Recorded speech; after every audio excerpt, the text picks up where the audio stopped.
மக்களே இங்கே பாருங்களேன், எவ்வளோ அழகான பூக்கள். காலை நேரத்தில் பாருங்கள் எவ்வளோ அழகாக இருக்குது பாருங்களேன். பார்க்குற இடம்லாம் இவ்வளோ பசுமையாக க்ரீனிஷாக எல்லோ கலர் அப்படியே அழகாக இருக்குது பாருங்கள். ஒரு பெரிய தோட்டம் போல் இருக்கா. இது என்ன அப்படின்னு பார்த்தோன்னா, இதுதான் மஞ்சள் கரிசாலை அப்படிங்கிற ஒரு மூலிகை.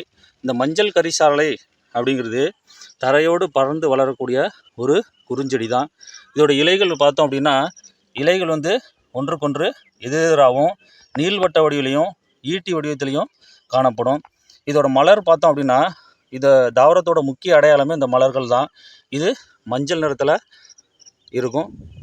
சூரியகாந்தி பூ போல் மையத்தில் குழாய் வடிவ சிறு மலர்கள் வந்து காணப்படும்.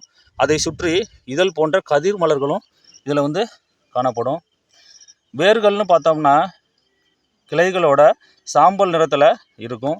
இது எதுக்கு பயன்படுது அப்படின்னா, தலைமுடி ஆரோக்கியத்தை மேம்படுத்துறதுக்கும் தோல் நோய் பிரச்சனைகளை குணப்படுத்துறதுக்கும் இது வந்து பயன்படுது. மஞ்சள் கரிசாலை சாரோட தேங்காய் எண்ணெயை சேர்த்து மிதமான சூட்டில் வந்து காய்ச்சி அதை வடிகட்டி ஆற வச்சு தினமும் தலைக்கு தேய்ச்சி வந்தோம் அப்படின்னா முடி உதிர்வது வந்து நின்று முடி வந்து கருமையாக வளரும். மஞ்சள் கரிசாலை இலைகளை அரைச்சி சொறி, சிரங்கு மற்றும் தோல் அலர்ஜி உள்ள இடங்களில் நம்ம பூசி வந்தோம் அப்படின்னா அனைத்தும் வந்து குணமாகும். இது வந்து நரைமுடி ஏற்படுவதை தடுத்து தலைமுடி இயற்கையாகவே கருப்பு நிறமாக மாறும்.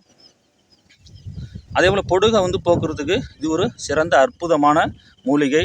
இந்த மூலிகையை வந்து வீட்டோட தோட்டத்திலேயோ அல்லது வீட்டின் தொட்டிகளிலேயோ அல்லது தரைப்பகுதியிலேயோ இந்த மூலிகையை வந்து எளிதாக வந்து வளர்க்கலாம்.